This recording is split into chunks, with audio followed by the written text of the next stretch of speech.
Right. Again. Button pushed again. Take 2 of episode 29, series 2, Ladies Wot Pod. We had a bit of a disaster with the first lengthy pod. So, yeah. Buttons, not right buttons pushed at the right time, I think is the... Yes, I didn't push all the buttons I needed to push, and we would have had people chucking rocks at it anyway. So we don't want to upset our listenership. No, especially not the horses. They can bite and kick.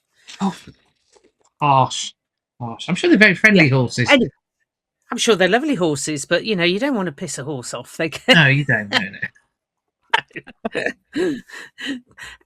Right, where are we? So, yes, episode 29, series 2. We are discussing internationals around Europe and various other teams and times when Saints players have popped up.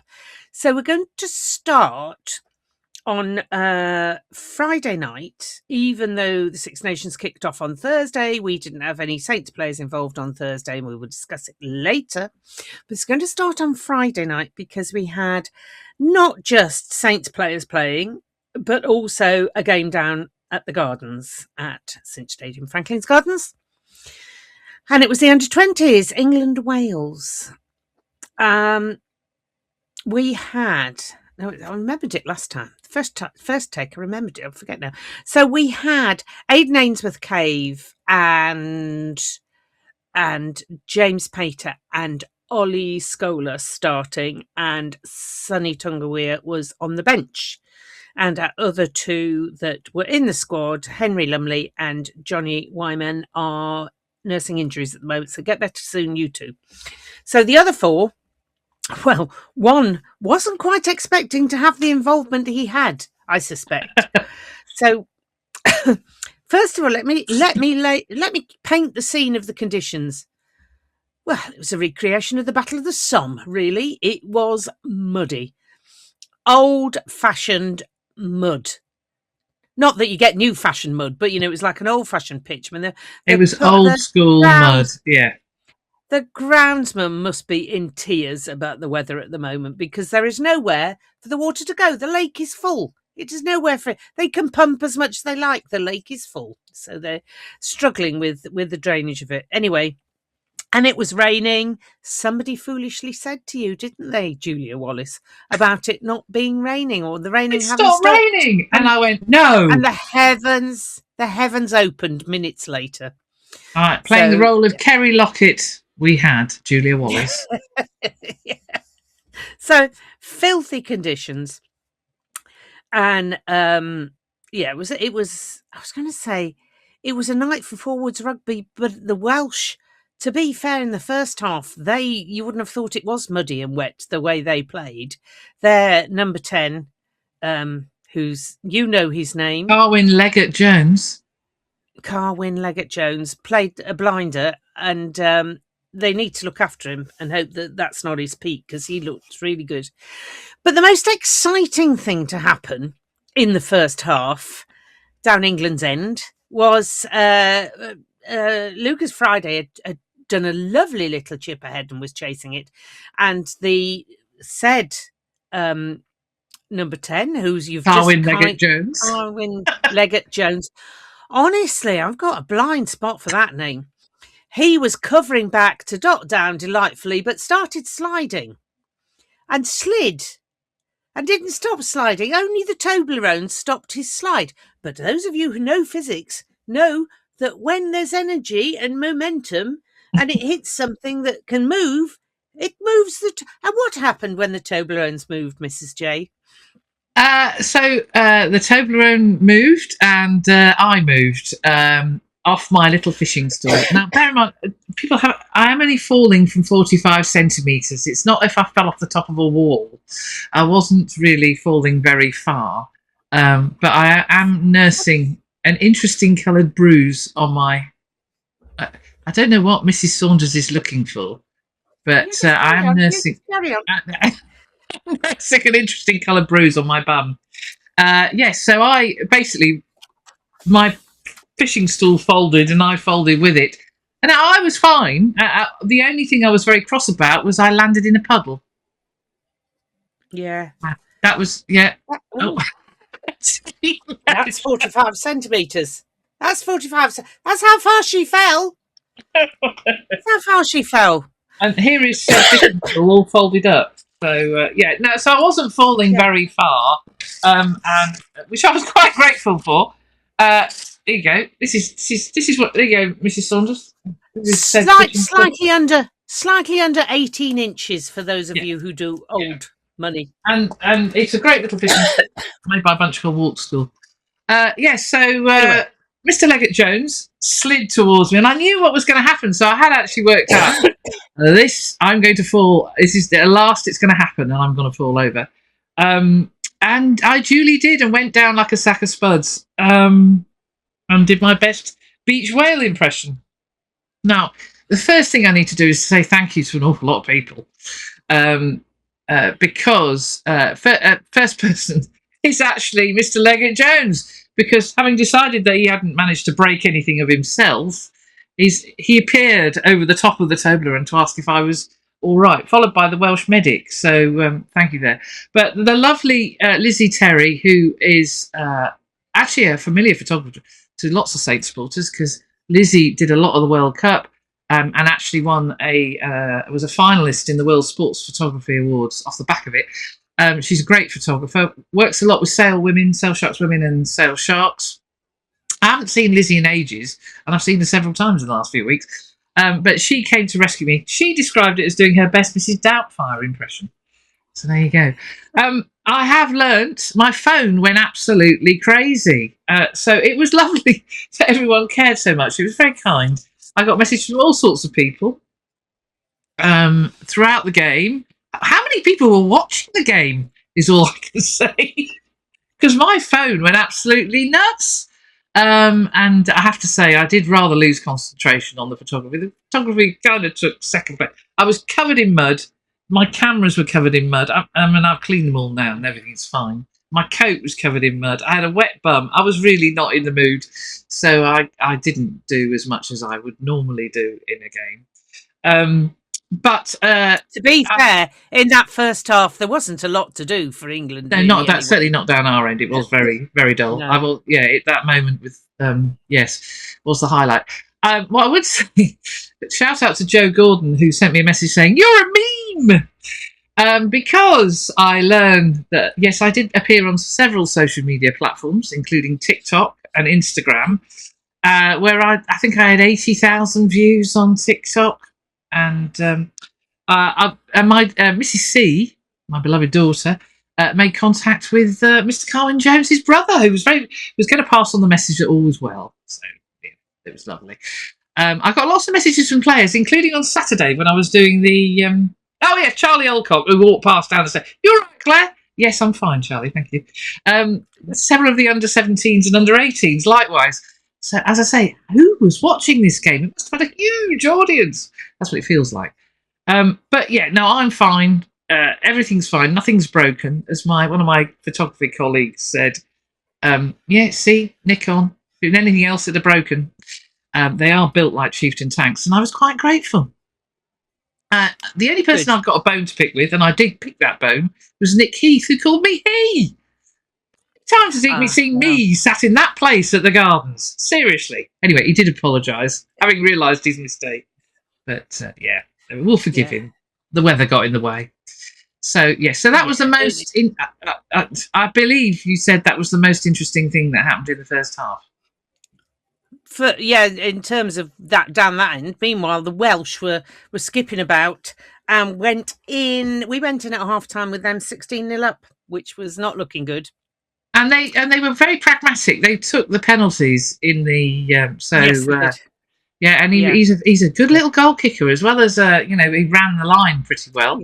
Yeah. He's a good goal kicker, so I'm with you. I hope they look after him. Yeah. He proper struck me as being like out of the fly half factory that they used to talk about back in the 70s and 80s. He had that look about him that was did some magic stuff. So Well played to him. Anyway, so half time, they trotted in with their tails high and we shambled off as we'd shambled about the pitch mainly. Anyway, don't know what the talk was at half time. Don't know who gave the talk, but obviously talking had been talked. Rockets had been administered to places and hairdryers possibly had been turned on. However, came back out and we looked much more focused, much more, right, we know what we've got to do. And still, again, we were pragmatic and didn't try too many. We realised that high kicking to Noah thingy wasn't coming off because they were covering him well. And although he did improve, he did definitely improve. He did improve, but it was still like trying to run in treacle for him. Because he's a tall lad, so we'll have a high centre of gravity, and I think that's where it worked well for the certainly number 10, because he got quite a low centre of gravity, which is easier when you're running in syrup. Whereas for Noah, I think it was possibly more difficult. She said, "I'm trying to be generous here." Anyway, so we ended up winning 19-16, held on for a tight win, but the Welsh boys should be very proud of themselves, and the Welsh support. I mean, there was a lot of Welsh support there, Welsh support, including the bloke next to me, who just, ladies and gentlemen, feel for me here. He was wearing a Wales rugby jersey and carrying, I don't know why I'm imitating, you know what carrying looks like, I don't know why I have to mime it, carrying a Leicester Tigers seat cushion. Yeah. Where is the saving grace in that human? Where is the saving grace in that human? So, it was tough. I did wonder how I was going to cope in the second half, but fortunately they got nothing and we got 19 in the second half. So all was well. I didn't have to resort to punching anybody. And James Pater at 10 made a massive difference. James Pater moved to 10, and the game, for me, that was when England really got their game on track. And he looked much more comfortable at 10. He was seemed to be knowing what he was doing. He was pulling the strings far better. It was far tighter and easier lines for the backs to run when he came in at 10. I think it's his natural position. I really do. I think he's class act. And it was his debut. Really good at 10. It was his debut. Yeah. Because when I sent him the photos I'd taken of him, I congratulated him, and I think he was delighted to make his debut, because he's only, when you think, he was one of the, yes, one of the youngest. I don't think he's yet 19. Yeah, so one of the youngest to make his Saints debut. So so well done, James. So well done, James. And Sonny Tongaweer, who was thinking be on the bench, it's going to be a bit chilly, but I'll wrap myself up and watch this come in the last 20 minutes, job done. Oh no. No, fate had other ideas for you. So poor old Oliver Streeter, HIA in 7 minutes or something. Oh, less than that. It was 5, I think. Yeah, quite early on. So early it really makes no odds. Went off, never came back again. Sonny's on for the full allocation, the full shift, and boy did he put in a shift. He is one strong unit now, that young man, as one Welshman knows. Yes, flung him unceremoniously to one side. Just go away. Scored a try, looked imperious and and strong right to the end, which, given how long he played and given the conditions, was pretty impressive. But playing on a flat pitch must be delightful after trucking up and down that slope at Bedford for the past 2 seasons. So he's, thanks to Bedford, actually, because I really feel they've helped fashion Sonny to be the best Sonny he can be, and that's showing now. I'm sure he's learnt loads at Bedford, and it shows. Yeah. They've done a super job with him. Such a delightful such a shy young man, and when he scored his try, it was very much a sort of no, I've done it. Let's go and find me a scrum to push over. Please don't look at me, sort of thing. So, but well done, Sonny. That was, and you reckon he scored it from 6 inches out, but I think that's no. Let me trust you, take Fisher. Whilst we've got a prop. No, I reckon it was possibly closer to about that. 7 centimetres, ladies and gentlemen. Yeah. Yes, you've just reminded me of that game that they were playing with the England players about how. Oh yes. Sorry, Fremo, you're not 43. Anyway. It was a battling win, and after last year's loss, it was important that the England guys showed remarkable resilience. They did. Throughout. They did. Their defence in the first half was good, which although they went in 16-0 down, did give them that confidence to come back and strike back. Yeah. And up the hill. And say up. Oh yeah, that hill. Yes. No. Well, but Sonny would have known where he was then, wouldn't he? You know, he a slight hill. It's like, yeah, slight inclined plane. So Sonny scored a try. James Pater got a conversion and a penalty. So his kicking boots are pretty good as well. He's an impressive young man. I was going to say, what do I know? I'm sure Sam Vesti was watching it with interest and going, He's going to be number 10. Yeah. So Ladies Wot Pod player of the match? Ladies Wot Pod player of the match. Has to come from the forwards, really. Lucas Friday got it for scrum halving. I don't know why. Anyway, somebody, I don't even know who chose it, but anyway, somebody did. Mr. and Mrs. Friday, possibly. What do I know? He impressed me when he played for Quins against us. He impressed me less on Friday night, I have to say. However, we felt that the forwards were what made the game, and we've got to give it to one of our own because we can't remember the names of the others. And yes, so another young man who we've watched grow up, and it was a real coming of age game for him, I felt, on Friday night, the way he was in control of the line out and just everything. He was calm and his head never went down at any point. And that's Aidan Ainsworth Cave. So I don't know what I'm saying as if he watches, but his mum probably does. Hey, his mum is is an avid listener. So yes. So yeah, there you go. So he's our Ladies Wot Pod player of the match, but with special mention to Sonny because he did ever so well, but I don't think he'd want the attention. We're saving him from himself there. And we should recognise that Ollie Skelder played. Oh yeah, had a long shift too. It was well into the late 60 minutes before he came off. So Ollie, we love you to bits, and well done because he was every game he plays he just gets better and better. So he does, quietly just doing his prop stuff and really good. We did love the name of one of the replacements who we felt could have signed up to be in the mobs with this name. Victor Worsnip. What a name! All power to your elbow. I don't know who he plays for, but Victor, love your name. Yeah, I felt undernamed in comparison.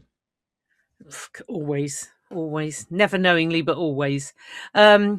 So while that was going on in the teeming rain in Franklin's Gardens, across the sea in Ireland, in Thomond Park, where it was dry, amazingly, we'd got a Saintsmen eventually getting some action in England A against Ireland 15. The Wolfhounds, not the werewolves. They're not the werewolves. The Wolfhounds, not the werewolves. Not the werewolves. Yeah, so comfortable victory for England A. I don't know what. They might as well have been werewolves or wolfhounds. Get better soon, Mr. Lockett. Get better soon. Yeah. Get better soon. Yeah. Yeah, so Ireland, they weren't even wolfish, were they?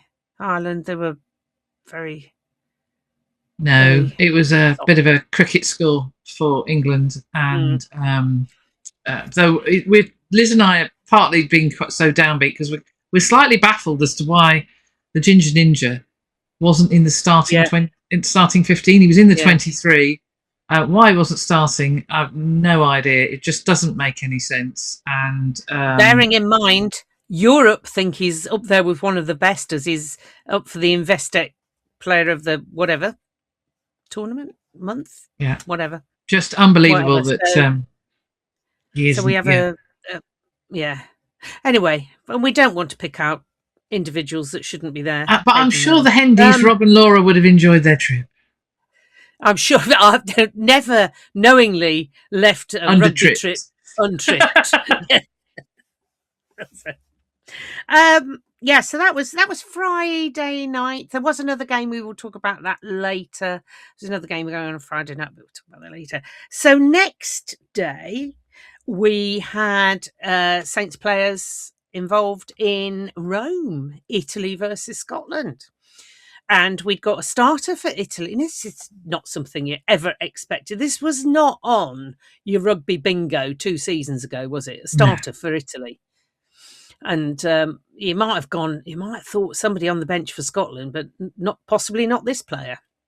So Danilo starting prop for Italy, Elliot Miller-Mills on the bench, poor old Hutch, nowhere to be seen, which was a real bad thing for Scotland. Actually, good thing for Italy, but bad thing for Scotland. So, and Radders, of course, in his yes, in his defence, part-time role as defence coach. Yeah, I was probably. Oh God, I wouldn't have. Yeah, no. I'm glad I haven't got to face him because some of the defending was woeful. But the Italians, Minicello in particular, he should have got did he get man of the match? No, prop got it, didn't he?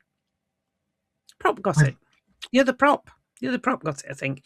But Minicello, he's electric. He really is. Sparkling stuff.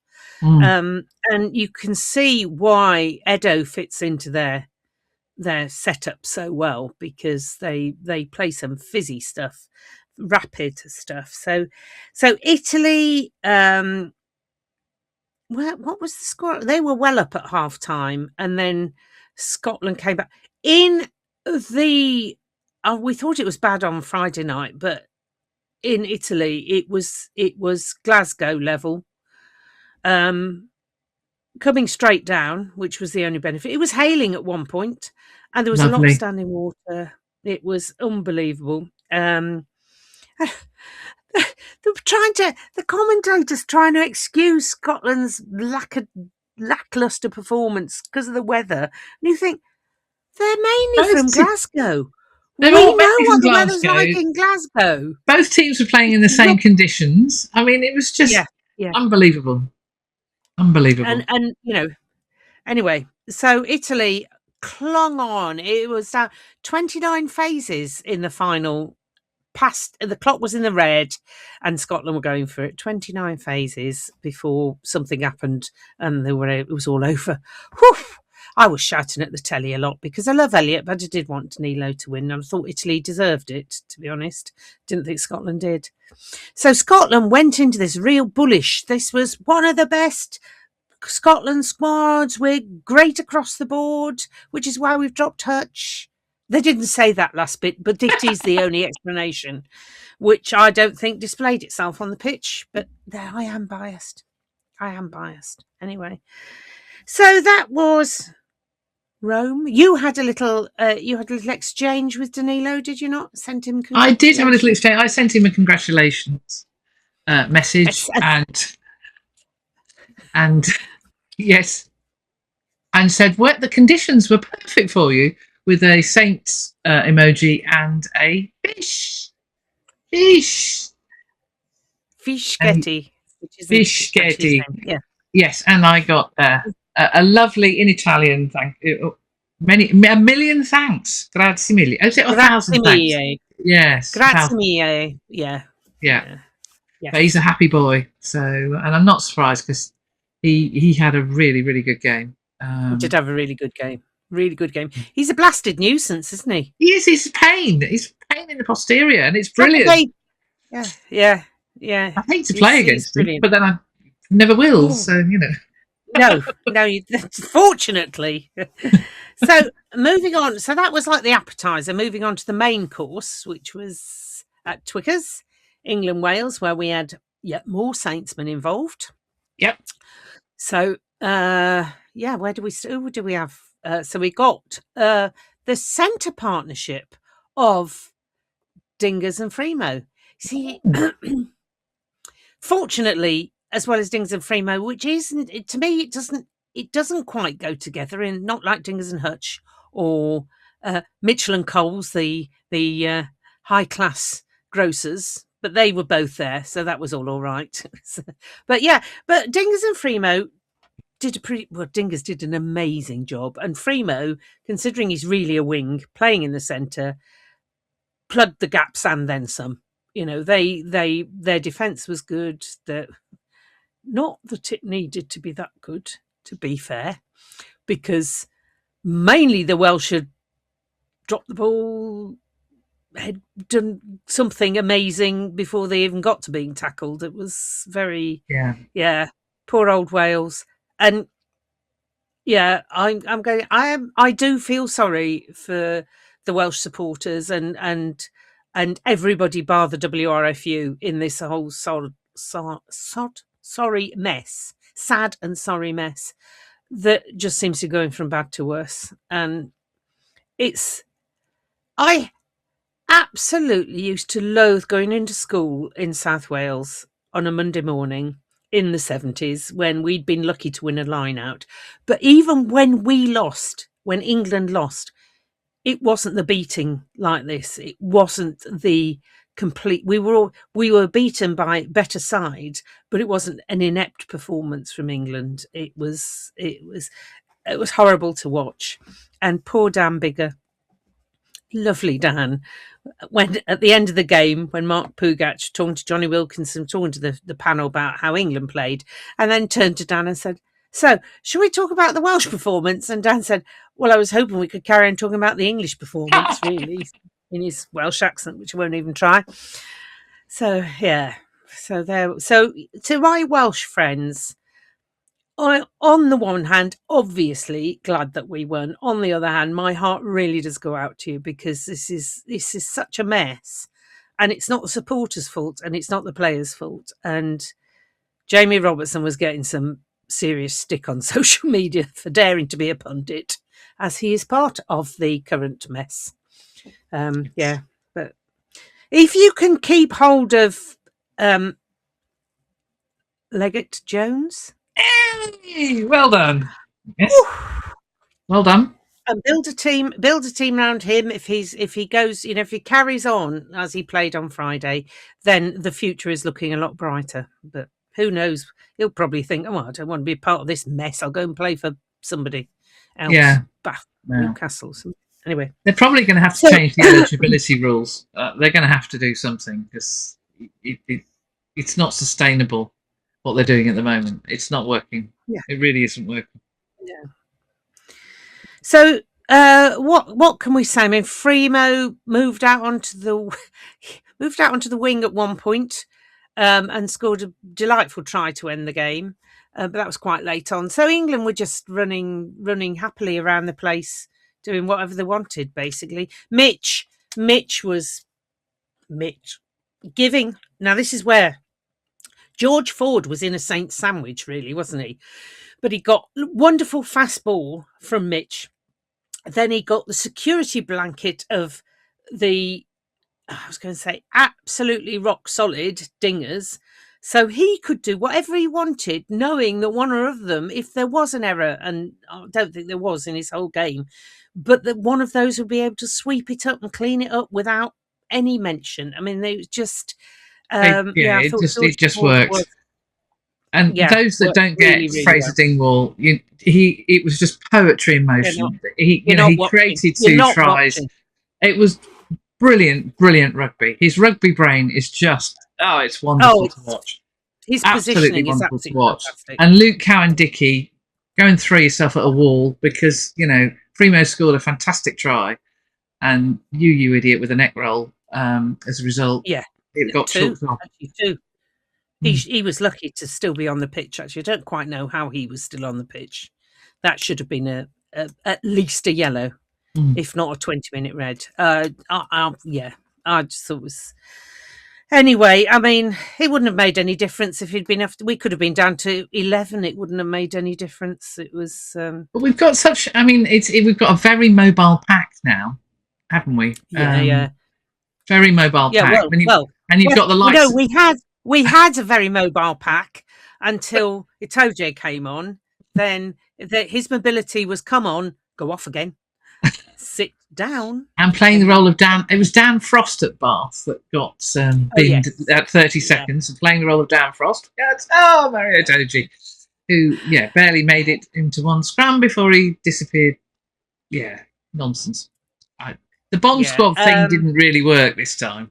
Didn't work at all. Weren't effective at all. With the exception of one. We'll come on to him in a minute. Yeah. So Colsey played really well. I think he was calling the line out, being the Colsey we've come to know and love and expect this season. Again, talk of coming of age. He's right up there, and absolutely. And his mum, he'll be so pleased. Gets a whole article on BBC about how she had to write, because she's a vicar, she had to write her sermon early so she could get down to Twickenham to watch her boy play. And and he did, and he played exceptionally well. And her church in Whittlesford is stunning. It's definitely worth a visit. I have been there several times doing my old day job because there are 50 wall graves there.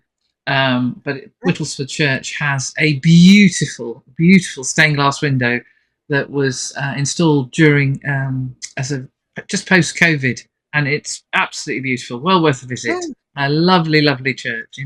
Beautiful part of and a lovely, lovely vicar. To be fair, a wonderful vicar, just absolutely brilliant vicar, and a friend of the pod. Yeah. I think it took Alex quite a long time to talk to any of us after that pod, though. He can talk. He's over it now. He's older now. He doesn't care. So, so Colsey played. Then we had it just carried on. People carried on scoring, and Wales carried on not scoring and finding all sorts of different ways to be penalised, and didn't need the TMO to point out the lack of tap in the tap and go, but he did, because he was obviously being spiteful. And then get rid of that. They don't need to interfere for that. That's not, not unless it is things like the neck roll. But that's foul play. So absolutely, I've got no problem there. But failing to tap, that's something the referee can decide. He doesn't need intervention. And should have been watching. Why was the referee not watching that? Yeah. So and I did think on Friday night, actually, the referee at one point was so hell bent on watching the offside that he missed some knock-ons by the Welsh scrum half. That I just thought, now, okay, mate, I know you haven't got eyes in the back of your head, but if you're going to be watching that, you need your assistant ref to be watching that. Yeah, we had two Americans. One was the referee, Luke Rogan was the referee, and then we had another one, an assistant referee from the US on one wing. I don't know what RC, which Romania, I don't know. And the TMO was Irish. What was his name? What was his name? The one Cal Kaluzniak. Canada? And in brackets, it's RC, so I was assuming Romanian. Robin doesn't sound very. Not going to be Russian, is he? No, it's not going to be Russian. No. Well, somebody might tell us if they can be asked. Anyway, yes. So back to the replacements coming on, and wonderful to see Big Trev trundling on in Big Trev sort of way, looking very happy. He's got a new friend. He's got a new friend, a new interpreter, we think. Bevan Rod who would be able to interpret because he went to Sedbergh School, where the accent is North Yorkshire Cumbrian, so he would have that lilt that the rest of us can't get at all. And they'd obviously made up after Trev mangled him. After Trev bent him every which way. In Salford. Oh, you thought it was bad last time? Yeah. Watch this then, canny lad. You didn't see you could see. You didn't think you could see that part of your own anatomy. Anyway, so they're friends now, and they came on, and Big Trev had a good time, and Itoje came on and went off again, and then eventually came on again, and Robert went off, and Fremo went to the wing, and who went in the centre then? Ben Earl. Benno. You see, I think they'd have done better having Henry in the centre, to be honest, because he's practiced there enough. Anyway, Henry came on, and what did Henry do? Henry...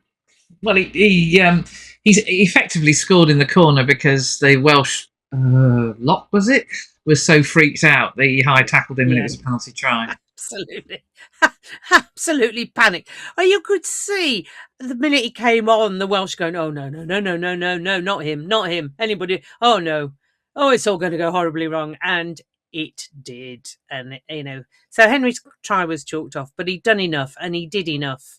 And this is Henry's superpower, is just stepping on the pitch and people panicking because they don't know what he's going to do, but it could make them look foolish. So that's yes. Yeah. I did like his new highlights. I thought they looked very smart. Apparently done by the Queen's hairdresser. Indeed, in Mayfair. I'm presuming that's the current Queen, not the old Queen. Camilla, not the old Queen. Shampoo and set while he's there. Queen.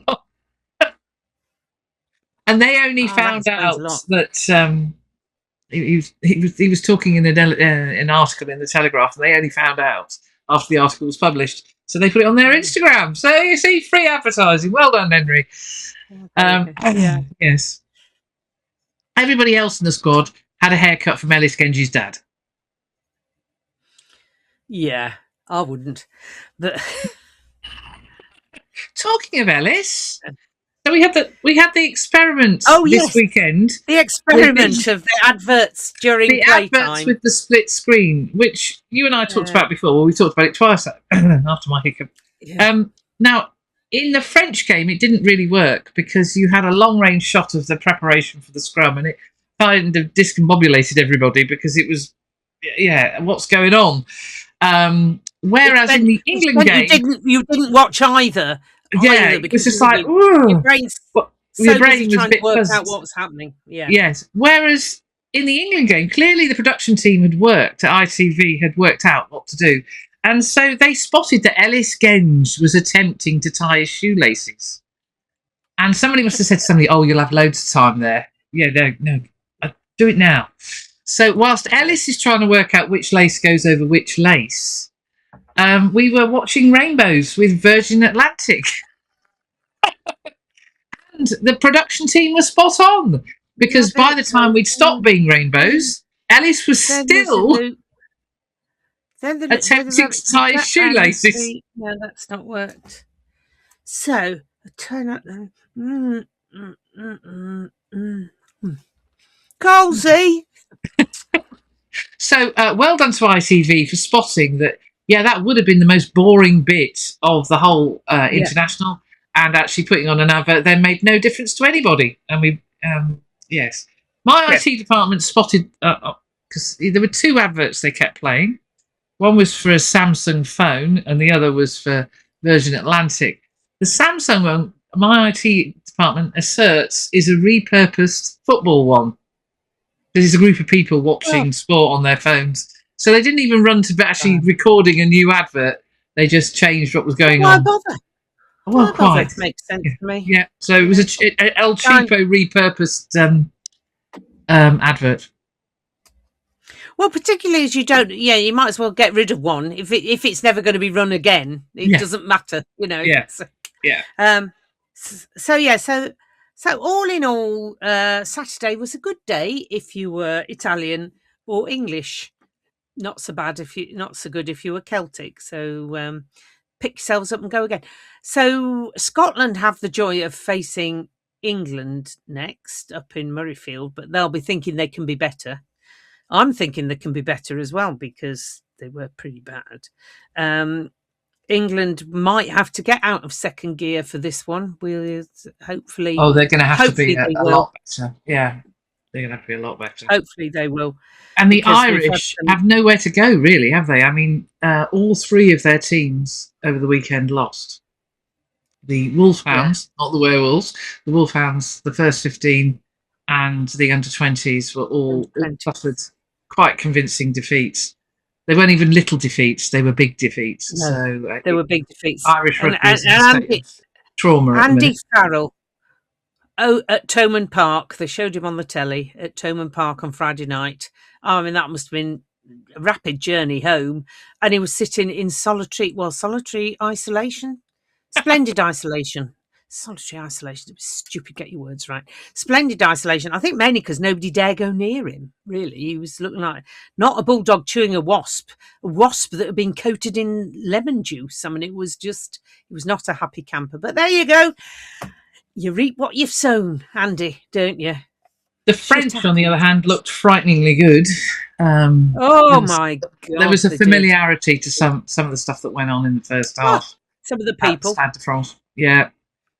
Shout out to Dave Rogers, not that he listens to podcasts, but Dave Rogers, our friend from Getty Images, a photographer, still battling with his R1s that have got minds of their own. It did it again the other day. He decided to do something. He had a very busy weekend because he was at our place. He was in Paris on Thursday, telling me tales of being in the hotel next to the Stade de France, where he had to wait. Him and his mates had to wait to have a beer until all the supporters had been shooed out by the police from the hotel. Because, as we all know, Stade de France is a difficult ground to get to and escape from. And then on Friday, he was at our place doing the under-20s. Was it you? Yes, it was, Dave. I was only about 10 feet away from you. Anyway. Was you asleep at that point or something? Oh. No, concentrating on the game, not. And then he was off to HQ on Saturday to do the Welsh game. So he had a very busy weekend. But I suppose that's, the joy of being an agency photographer. You are busy. He's not doing the Winter Olympics. I think he's done with working at Olympics because he's done quite a few. And I think he's had enough now. Good. So back to France versus Ireland. Poor old Ireland. Not looking good, but then France, was it Ireland? Yeah, Ireland were not good as well as France, looking really good, I think.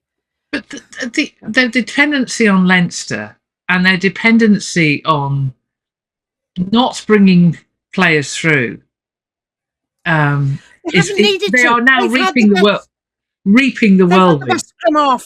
Best scrum half in the world, on the planet, ever not. Why would they need to? But they just look what they are, which is old and slow. And the reason that they've got injuries that they've got, I believe, most of them, look at their age profile. They're coming to the tail end of their careers. And the problem is they haven't blooded. I mean, that's why England are obsessing with blooding as many players, although we're still baffled as to why there were quite so many Quins players in the A side. So cheap. Their travelling expenses aren't so great. They've just got to walk across the road. The conclusion we've come to. Apart, but relatively speaking, they're going to be cheap. So I genuinely don't get why there were so many. But Ireland have made the same mistake. They've not used the provinces in the right way, and you can see, Ulster have just decided to do their own thing. They're just, all this you can't the doubling, controlling how the provinces play their players. It looks like certainly Connaught and Ulster have just gone on up yours. Oh, we've lost Mrs. Saunders. I'm just turning my heater off. I'm Well, you're turning your heater on. All right, okay. No, I'm turning it off because otherwise I'd have to take my sweatshirt off, and that's a battle royal. So it's easy to turn my heater don't off. overheat. We don't want you overheating. And no. cheaper. Anyway, yes. Yes. So where were we? So Ireland. The weaknesses that were shown in Sam Pendergast's game, they came out again. Yeah. Now, of course, you were very happy with the refereeing team. I was delirious with delight when I'd sat down on a Thursday night to watch a bit of international rugby to see Carl Dixon trotting out. And then, well, that's it. That's the game ruined, isn't it? Aided and abetted by Angus Gardner. I mean... I know, yes. It could have only been made better by Hamish Smales, I feel. I think Hamish wasn't Hamish busy with the Prem Rugby Cup this weekend. I think he was. Probably yes. Spoiling a game somewhere. Yes. Or Grumpy Matt Carley as TMO could have put the tin hat on it, really. But a marriage made in heaven. Yes. So yes, he didn't. So a lot of Irish supporters were moaning about the fact that they felt that Dixon was only refereeing one team, and a lot of people were responding, "Welcome to our world." Yeah. Yeah. Happy not days. a great performance by the referee, the officials at Stade de France. They wouldn't have made any difference because France were irresistible. No, but a couple of certainly their first try, there was more than a hint of a forward pass. I thought. Yeah. There was some stuff going on, and much as I'm being quite critical of Pendergast, he and Jalibert went after a ball which Jalibert eventually dotted down, and Dixon did Pendergast for pushing Jalibert when it was the other way around. Yes. Yeah. Yeah. What? Yeah. So I'm afraid our Carl was up to his usual standard. Yes. Yeah. Anyway, so that was. Well, have I missed anything with the internationals? Anything else? No, I don't think so. No, I mean I had to go. The last time we did this, I had to go at Stuart Barnes for being disrespectful to well, it was. At which he was. Stuart Barnes. Stuart Barnes wants the Bath. He basically wants the Bath. He wants the whole of the Bath back line. And has he not noticed that since Lee Backett's left, the Bath back line aren't seeing the ball? No. And also, and Dingers is just better. And there is no doubt whatsoever, as if we need it proving time after time, that Mitch is far, far superior to any other English scrum half at the moment. Even Archie. Yeah. He's the best scrum half. And he should have played, I mean, he should have played more test matches for the Lions. He should. The obsession with Leinster. Absolutely. Yeah. And also for England, we shouldn't have ever been messing around with Jack Van Poorvliet, whatever his name is, JVP. Nice lad, but no. Just because they play for Leicester. Anyway. We did have we had some news last week. Now, we did talk about the Ginger Ninjas signature going on a contract. But friend of the pod, the other Saintsmen who appeared on the live pod. In fact, the only other player that has appeared on the pod. They're the only two players that have appeared on the pod. From Saints, yeah. Saints players. Curtis. Curtis. Signed up again. Curtis. And he's well on his way to being back to trundling around as a hooker, because he's been training with the backs. And honestly, Curtis, as much as you want to get back to training with the forwards, it pales into insignificance, I suspect, as much as the backs want you to get training with the forwards. The backs will be putting the bunting out. They feel they've done their bit. I mean, they probably plot how can we stitch him up this week? Does he ever stop talking? No, is the answer. No, he doesn't. But he's lovely. We love you to bits, Kurt, and we're really, really glad to stay. We really want you herring around. Herring around, and we are blessed at hooker. Oh God, yes, yeah. They are blessed at hooker. So, the other game that we care about that was on Friday night was the Battle of Bedfordshire, Bedford Blues Yes. versus Abbothill, where in the end Bedford ran out comfortable winners. Although it was a bit sticky I think it was a bit sticky all over, really, going up and down that hill in that mud. Oh my goodness me! But as we said, you can launch yourself almost from the halfway line in that bottom corner. Whee! It's like the Cresta run, like the luge. The luge practice run for the Olympics. Yeah. Yes. So wasn't as high scoring as in October when they played, but still it was 40 something to something in the teens, wasn't it? She's so precise. Yeah. So that was good. And the scoreboard, they are having, Sherpa 2, Ryan Robinson, media manager for Bedford Blues, is having an uneven battle with the scoreboard. The scoreboard has decided it doesn't, I don't know what it's identifying as, but not as a scoreboard. So they thought, that it broke. They thought they got it working, it broke. They then had to ship in a temporary. My monitor is about to turn off. Excuse me. Let me just press the right button before I go into the stratosphere, never to be seen again. I'm pressing OK. Why are you not pressing? Why? Oh, excuse me. 39 seconds and counting. It's like being in a Bond film. Right, I've got my little thing. Why? I'm pressing OK. Pressing return. Those of you on Spotify, Mrs. Saunders is trying to rescue her IT before it switches off. Because it's been on for all day because... and it's not this. Is it on strike or something? It's off timer. I didn't even know it got a timer on it. I may disappear in 10 seconds and then I'll try and come back again. If you do disappear, ladies and gentlemen, we'll take a brief pause and we'll have. Yes. I've gone. Have I gone at your end? No, your light switched out. Your light has switched out, but you're still broadcasting. Yeah, I can't see you. Oh, I do apologise. This is all live, ladies and gentlemen. It would have been fine the first time round.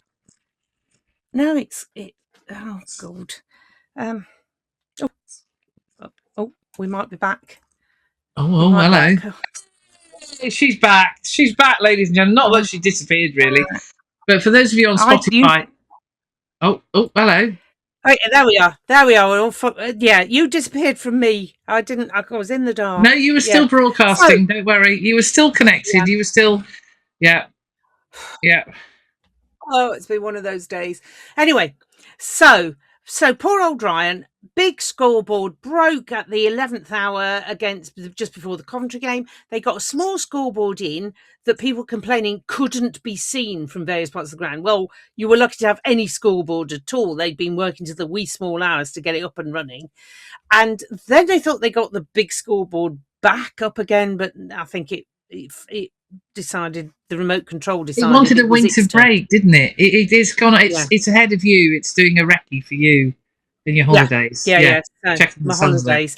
So poor old Ryan is not having a good time. You've got his. Be kind to him, Bedford Blues supporters.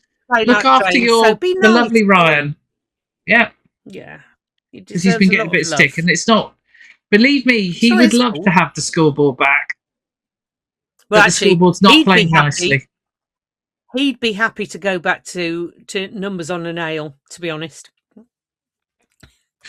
Bedford and visitors be more than happy. We could lend him the one off pitch too, couldn't we? We could. Yeah, I'm sure they've probably still got theirs in storage somewhere. Somewhere, it'll be somewhere. Tuiuru was the player of the match. Old friend from. Old friend.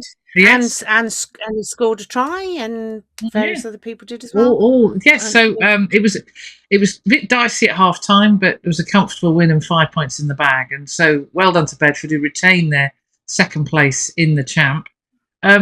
We do need to give a shout out to Cornish Pirates because having suffered storm damage with Storm, whatever it was called, the first one, which wiped out the main stand. They were hit again by the next storm, and where the first one they were insured, the second one they weren't. So they're now crowdfunding for the repairs, and they're having to play their games away from the Menai, so they've got a loss of revenue. It's Sally, I can't remember her surname, the CEO and her team are working incredibly hard to keep things going. So and they beat London Scottish, so well done to Pirates.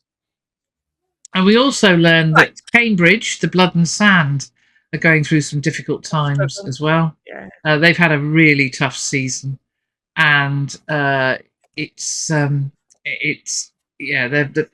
rumours are swirling in the ways that we don't like when they swirl.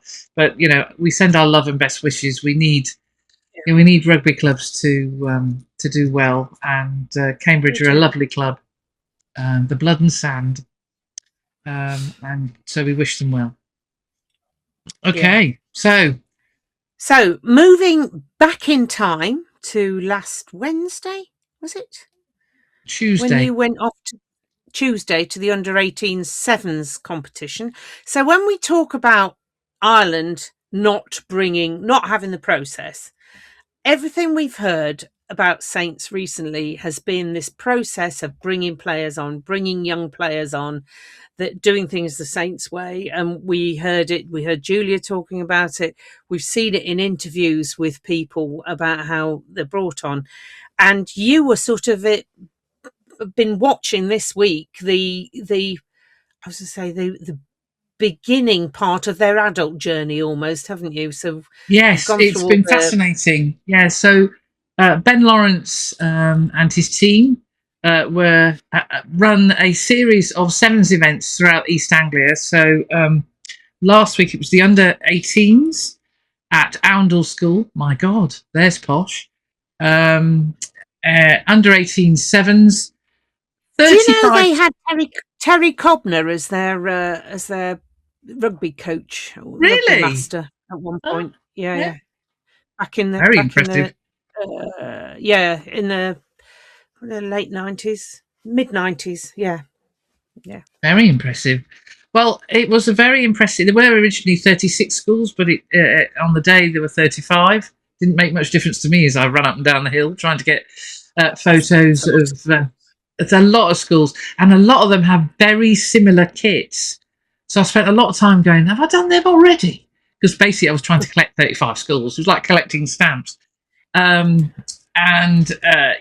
school, Wyndham, NSB, obviously Oundle. Schools from all over the place. Really, really impressive.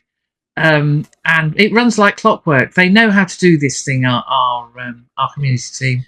And lots of mums and dads. And I was told that there were quite a few players that were playing, particularly for NSB and the like, because Saints, obviously the under-18s and the under-17s were playing on Saturdays. So there were some lads that were getting an opportunity to play who otherwise wouldn't have been able to play. So it's good to see. Skill levels off the scale. I had a blast with the cameras, and then I froze. I just basically went blue. And so I spent 2 hours wandering with the camera, and then I beat a hasty retreat to my heated seats and heated steering wheel and went home. So really, really cracking event. My next one is, we leap gaily ahead a moment, but is this week, and I don't know whether it's under 13s or under 14s, maybe both, at Old Scouts on Wednesday. So I'm looking forward to that. I'm hoping it happens, because Old Scouts can get a bit boggy. So it can get very boggy down there. So I don't know whether it's happening. I'm sure I'll find out from Ben. Ben, who disappeared off to the UAE over the weekend, as you do. Very nice. Yeah. Yes. Probably bet it was a bit warmer there. So that was Tuesday even. So and then on Saturday, so after my fun in a puddle, I did as best I could to clean everything up, and completely different set of coats and clothing. I was at Shelford Rugby Club, home of Rory Hutchinson and James Pater, nicknamed the Peacocks. And the Peacocks and the Blood and Sand hate each other. Okay. loathe each other. It's a lovely rugby club. A few years ago, you wouldn't have been able to play there because they would have been like everywhere else, because they had a very boggy pitch. But it was with the funds from the RFU, they replaced the pitch with one of those posh 3G, A G pitch. a G pitch, Some number of G pitch. and some number of G pitch. So it meant that we could play. And the under-18s were playing a very, very strong and flying at the moment at the top of the leaderboard, Bath Rugby, who looked very impressive. And their lock, their number 4, was just huge, massive. But we had, there were a few names that we could recognise, including the likes of Finn, not Hugh, Finn Shields, playing at fly half. Finn, who's 15, looks just like his brother, who was also there, asking me how I was after my fun with the puddle. Hugh won't be. We won't see Hugh playing for the academy this season. So obviously the season's about to end soon. But anyway, he's well on the mend and was skipping about like a spring lamb. He was. I haven't had any sheep news, by the way. Say, we've not seen Kev to get sheep news, have we? No, get sheep we news don't know what's going on. Hopefully, I'll see him tomorrow. But one Sonny Good. There are too many Sonnies in my life. I didn't think it'd be a name that I'd hear so often. But Sonny Good, son of Matt, who is formerly of the foundation and now director of rugby at Banbury Rugby Club.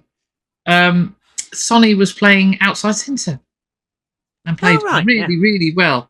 Unfortunately, Finn got broke quite early on.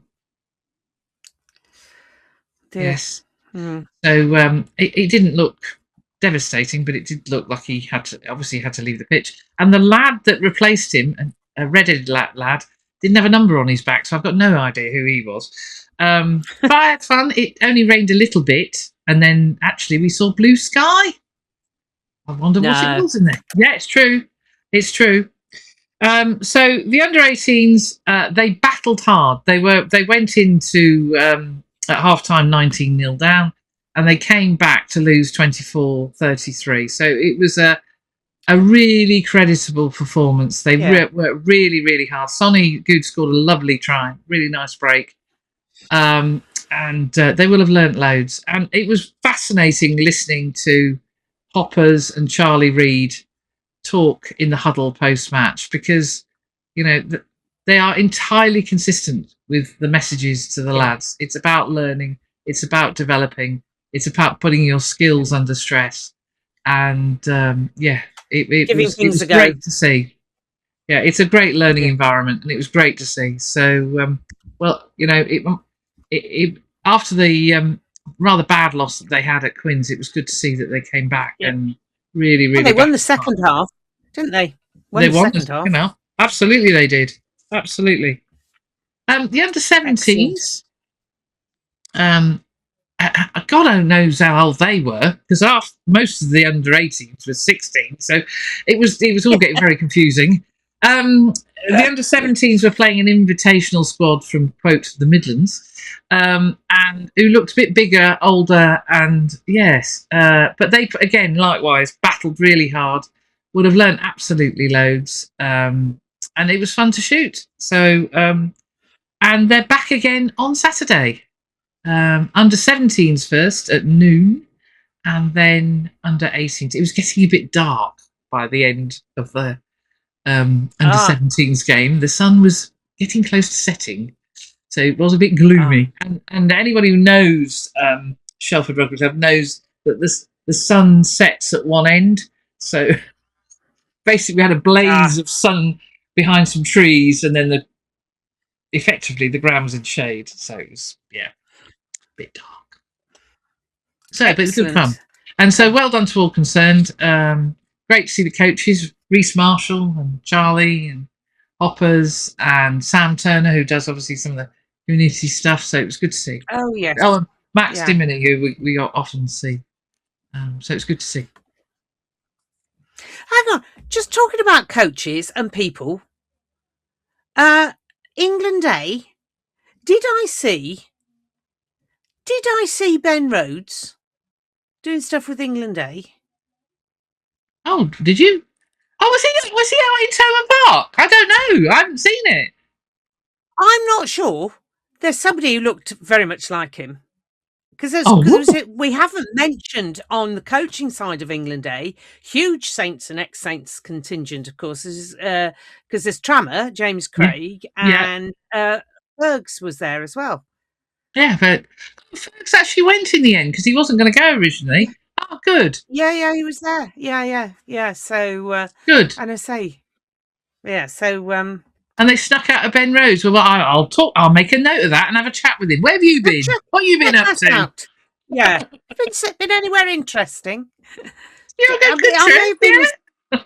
yeah. It was difficult because he was in a hat, but I thought I'm sure that looks like Ben Rhodes. Oh, I'll have to when I go to training. I'll ask him. Yeah. Well, So because he's such a media tart. good. Oh, he blooming well is. He's becoming one, I tell you. Walking Rugby. So Saints Walking Rugby continues. They're doing skills sessions and everything now. It's all getting very serious. But don't know it's anything but serious. Don't let that put you off. If you want to come down, give it a go. 5:30 in the barn. So it doesn't matter what the weather's doing, what the ground's like, you'll still get a game. And it's a great way. If you've retired from any team sport, I would say go and give it a go. You don't have to have played rugby. Yeah.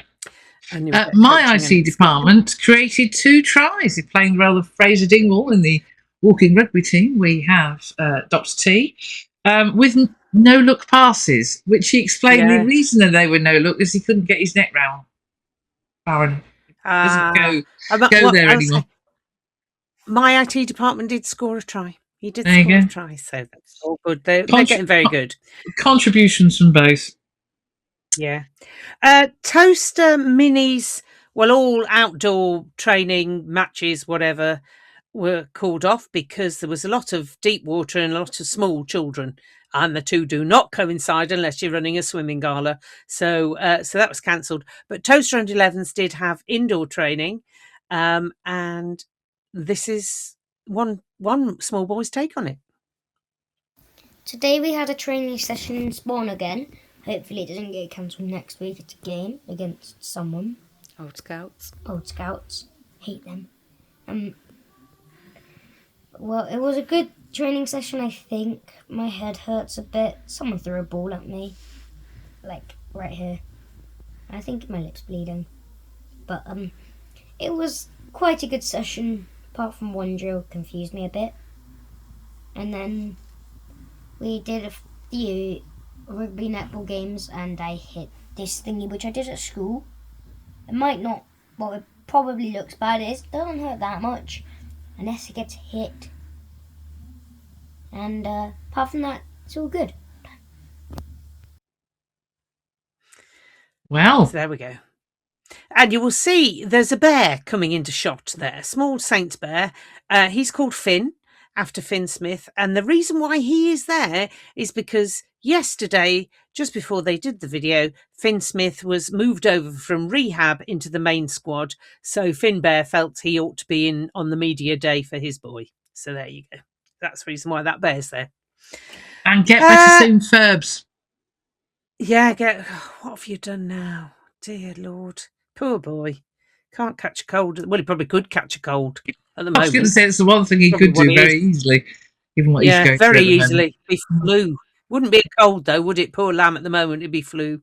So next week we're back into Prem Rugby Cup action. And we had some news this week that old Saints friend Alan Dickens will be leaving Red Bulls. I need to call them Falcons. Leaving Red Bulls at the end of this season, which is a crying shame because he was launched into firefighting when they got rid of Dimes, and I don't think he's done badly this season. And I think it's a crying shame. But they've obviously got some coaching setup coming in that is going to set the world on fire. So good luck, Dicko. Whatever you do, you'll be hopefully seeing him in a couple of weeks when Saints play up there. So give him a big Ladies Wot Pod hug. And you'll probably see Charlie as well. Give her a big hug. Oh yes, Charlie. Yes, absolutely. Charlie and her mum. Yes. So Yeah. poor Alan. He has been through the ringer. Bless him. Yeah, just keeps going to places where he's director of rugby. Actually, if I were a director of rugby and he turned up, I'm not appointing him.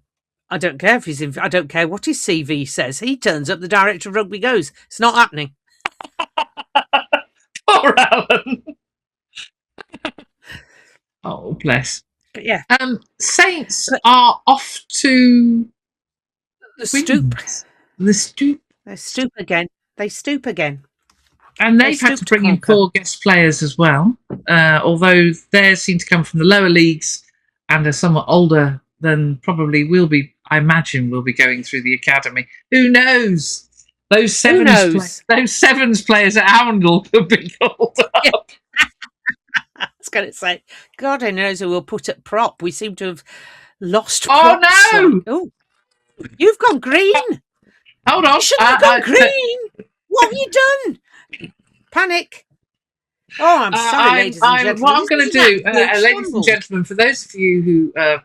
where's my mouse? Like I'm going to go to my old camera, which is still on. And there we go. We've nearly finished. There we go. I'm very bright. Hold on. There we go. I'll go this way. There you go. Ooh, I'm going to switch my lights out. I think this is probably the tech saying, we've had enough. We've had enough of you. Will you pack it in? I did wonder whether that would happen. So down to Quins on Friday. Bedford are doing something, are they? Bedford are at Doncaster on Saturday, where, of course, I'm going to go to Shelford. It's going to be interesting. I'm in Tenerife. Yes, I was going to say. Not going anywhere. Yeah. And Loughborough are off to Exeter. Oh, away at Exeter. Yeah, away at Exeter. Jolly good. Right, I am going to bring this to a close before something else goes wrong. The technology is certainly bringing it to a close. Technology, yeah. I'm getting quite twitchy now. So, ladies and gentlemen, boys and girls, thank you so much for listening to episode 29, series 2, Ladies Wot Pod. And have a lovely holiday, Liz. Be good. And we'll see you live from Tenerife next week. Live from Tenerife next week. Okie dokie. Bye all. Bye. Oh, Lord.